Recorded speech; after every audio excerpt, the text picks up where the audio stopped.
From the home page, we can start a new Earth Locus.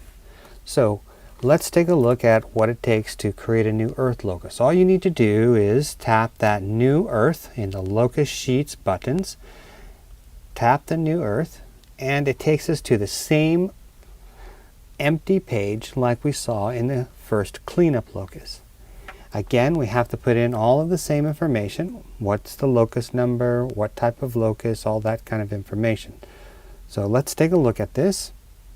Our locus type in this case is an Earth Locus. Our site, Safra, our season, 2020, and this is field B, and our square is 12.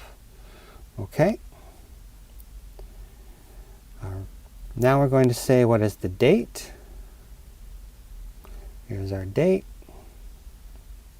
Insert the date.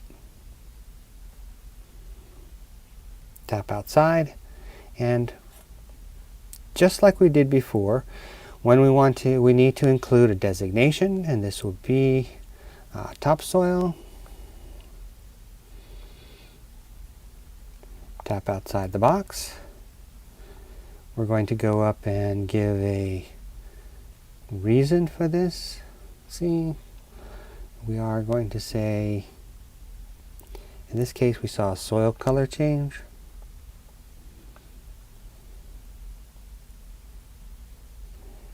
But frequently it's just arbitrary. We'll just say, well, we decided now's the time to start a new Earth Locus. See your dig manual and your field supervisor to give you more information about what should go in these boxes. That's the best place, is to check those who have done this before, who have some experience, and if you're unfamiliar with these types of things, there are usually people that you can ask, and the first person to always ask is your field supervisor. Let's see, again we're going to add separability. In this case we are able to see it was pretty clear because there was a color change and we were going between debris and so on. And now we have our button here. It says what locations, and frequently your first locus is going to be the whole square. That's all of the light gray area. So I'm going to go ahead and do that. I'm going to tap that. You notice it's flashing again like we saw before, and what it's doing is it's starting to add all of the numbers. Here we go, and now you can see that it has added all of the numbers, and I scroll down here. You can see we can scroll, and this is a double scroll, so you can scroll up and you can scroll down. It's just two lists that are giving you all of the areas that have been selected. Now let's see, what have we left off? Let's see, is this a bulk removal? Now you see at the top there are buttons. These are check boxes. If they apply, you will put the check boxes there. In the case of locus, this is locus number A. We forgot to put our locus number. This is locus number 1. There we go. We're going to put in our locus number once we tap outside of the box. There we go. So we are locus 1. This is Earth Locus on the site Safra, season 2020, field B, square 12, and so on. Another thing I want you to notice, that you, just like the other page, there is something called an info dot.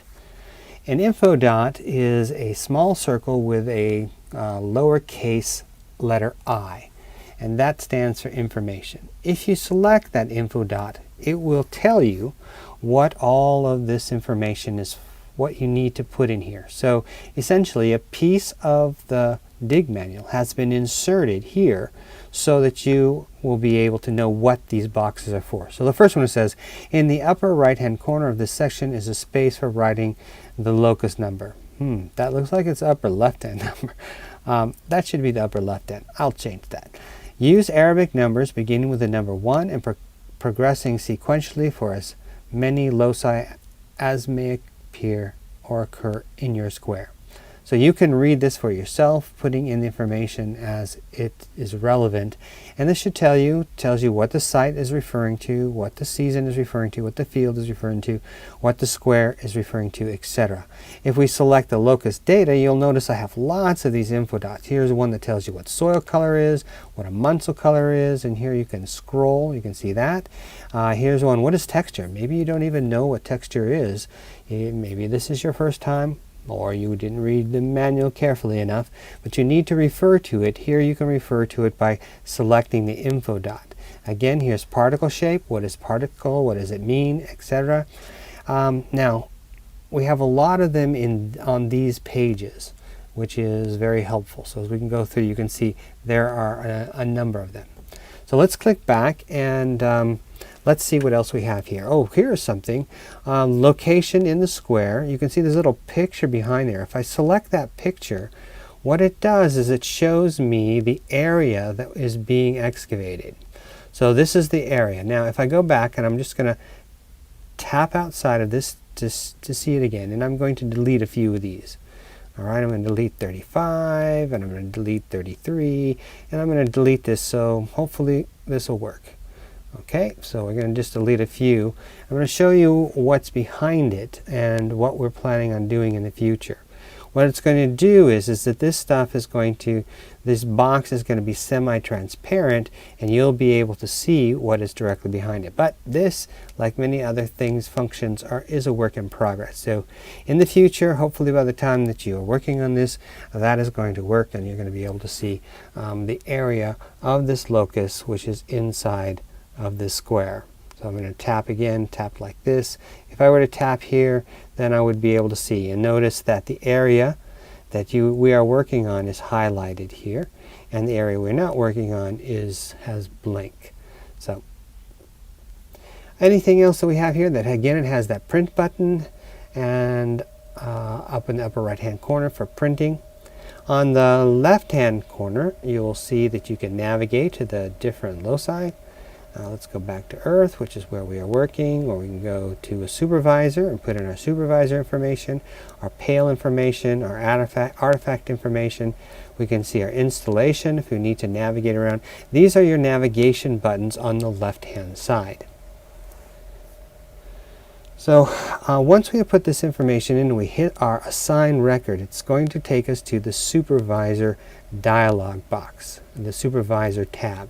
You can see the supervisor tab is in red now. That's because we haven't added anything. So we're going to go there, and I'm going to show you how to fill information into the supervisor tab.